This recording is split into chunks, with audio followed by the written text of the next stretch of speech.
श्री कृष्णा दोस्तों, हर हर महादेव। कैसे हैं आप सब? स्वस्थ और सुरक्षित होंगे। दोस्तों, इस बार निर्जला एकादशी के लिए बहुत ही कंफ्यूजन है, क्योंकि 10 तारीख को भी 10 जून को भी एकादशी व्रत रखा जा सकता है और 11 जून को भी। लेकिन कौन से दिन व्रत रखना श्रेष्ठ है? वैसे तो 10 जून को भी एकादशी है और 11 जून को भी, लेकिन किन्हीं कारणों से 10 जून को ही एकादशी व्रत रखना उचित होगा। 11 जून को व्रत का पारण जो किया जाता है वो 11 जून को पड़ रहा है। द्वादशी तिथि का 6 है, इसलिए यह आप यदि 11 जून को व्रत रखते हैं तो आपको पारण के लिए शुभ मुहूर्त नहीं प्राप्त होता है। इसलिए 10 जून को ही एकादशी का व्रत किया जाना श्रेष्ठ होगा। हर माह शुक्ल और कृष्ण पक्ष में 2 एकादशी व्रत रखने की परंपरा है। इन्हीं एकादशी व्रत में से सबसे कठिन निर्जला एकादशी का व्रत माना जाता है। निर्जला एकादशी पे भक्त बिना जल पिए भगवान विष्णु की आराधना करते हैं और पूरा दिन व्रत रखते हैं। साथ ही ऐसा भी कहा जाता है जो भक्त ये व्रत रखता है उसे श्री हरि की विशेष कृपा प्राप्त होती है। महाभारत काल में वेद व्यास जी ने भीम को इस व्रत की महिमा बताई थी और पौराणिक मान्यताओं के अनुसार जो यदि इस एकादशी का व्रत रख लेता है उसे 24 एकादशियों का पुण्य प्राप्त हो जाता है, उसके सारे पाप मिट जाते हैं, सारी मनोकामनाएं पूर्ण होती हैं। लेकिन कुछ ऐसे लोग भी हैं जो शारीरिक रूप से सक्षम नहीं होते, जैसे बुजुर्ग व्यक्ति यदि इस व्रत को रख लें, दिन भर निर्जला नहीं रहते बने, तो हो सकता है स्वास्थ्य खराब होने का अंदेशा। कोई महिलाएं भी सक्षम नहीं होती हैं। आजकल समय ऐसा हो गया है कि बीमारियों ने इतना घेर के रखा है कि व्रत करना मुश्किल होता है। यदि आप व्रत करते हैं तो बहुत ही श्रेष्ठ, नहीं कर पाते हैं तो कोई परेशानी वाली बात नहीं है। आप मन में बिल्कुल उदासी नहीं लाइए, क्योंकि मैं जो उपाय बताने जा रही हूँ, मैं जो बात बताने जा रही हूँ अपनी वीडियो के माध्यम से, यदि आप व्रत नहीं भी कर पा रहे हैं तो आपको उतना ही श्रेष्ठ फल आपको प्राप्त होगा। आपको करना यह है कि पहले तो मैंने अपने पहले के वीडियो में भी बताया, दान। आज के दिन सर्वश्रेष्ठ दान जलदान है, अन्नदान है। जल में आप एक घड़ा ले लें, मटका ले लें, एक मिट्टी का मटका, और उसे जल से भर लें। उसके ऊपर ढक्कन लगाकर, यदि मिट्टी का ढक्कन मिल जाए तो बहुत ही अच्छा, और उस पर शक्कर रखकर, चीनी रखकर, और जितनी भी आपको रखना है उसकी कोई मात्रा नहीं है, बस सामने वाला उसे कुछ दिन तक यूज़ कर पाए, उपयोग कर पाए, इतनी कम से कम रखें आप। दक्षिणा रखें। खरबूजे का भी दान बहुत श्रेष्ठ माना गया है। कोई भी रस वाला फल, जो मौसम का फल है, आम का भी विशेष फल माना जाता है, विशेष पुण्य माना जाता है। आम ज्येष्ठ मास में गर्मी बहुत पड़ती है, इसलिए छाते का दान, जूते का दान और अन्न में आप जो भी दान करना चाहते हैं, सत्तू का दान भी विशेष करके बहुत ही पुण्य वाला माना जाता है। आप इसमें से जो भी दान कर सकते हैं अवश्य करें। और शाम की समय आप, जब सूर्यास्त का समय हो, दोनों समय मिल रहे हों, आप तुलसी जी में दीपक तो लगाते ही होंगे। और आज तो 11 से एकादशी है, आज के दिन इसका भी उत्तम फल प्राप्त होता है।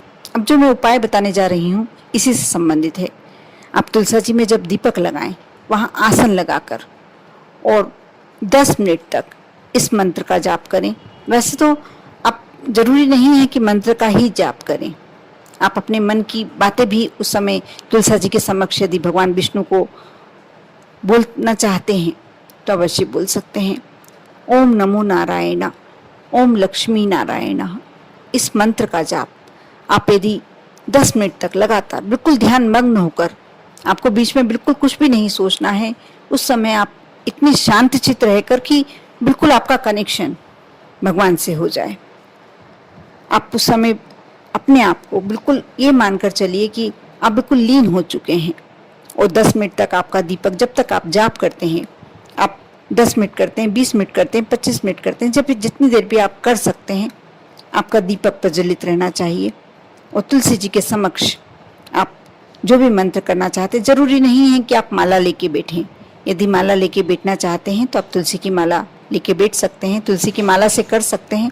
लेकिन तुलसी जी के समक्ष आप जब इस मंत्र का जाप करते हैं, आप मान कर चलिए आपको निर्जला एकादशी के पूरे पुण्यों की प्राप्ति हो जाती है, क्योंकि तुलसी माता इस दिन स्वयं निर्जला व्रत करती हैं।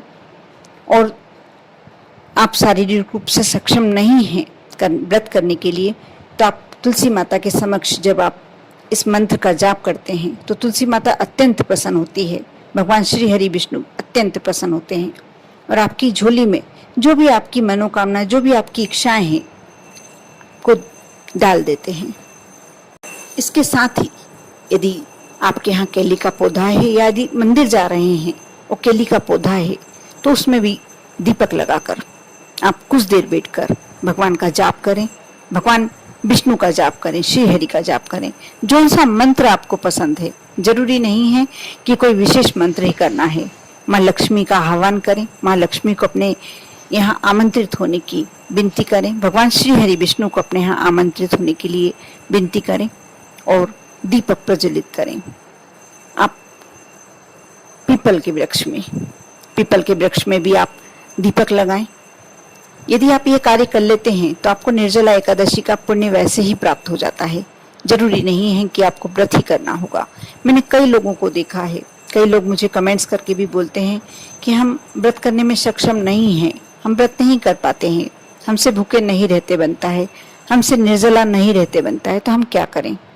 यदि आपने व्रत भी करके रखा है और लग रहा है कि आपको बिना जल नहीं रह पाएंगे, तो इसके लिए भी बहुत अच्छा उपाय मैं बताती हूँ। सूर्यास्त से पूर्व आप भगवान श्री हरि विष्णु से विनती कीजिए कि मुझसे नहीं रहते बन रहा है, और आचमन आप पूरे दिन भगवान के समक्ष तांबे का लोटा, श्री हरि भगवान विष्णु के समक्ष तांबे का लोटा जल भर कर रखें।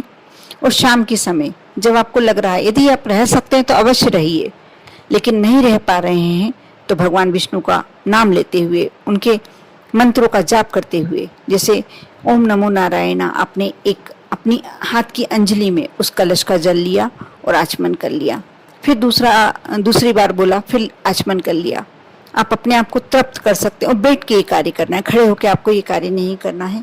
यानी आप भगवान विष्णु से ये बोलें कि मैं आपके प्रसाद रूप में मैं बिल्कुल नहीं रह पा रहा हूँ या रह पा रही हूँ, मुझे जल ग्रहण करना ही होगा और मैं आपका प्रसाद रूप में इस जल का सेवन कर रही हूँ।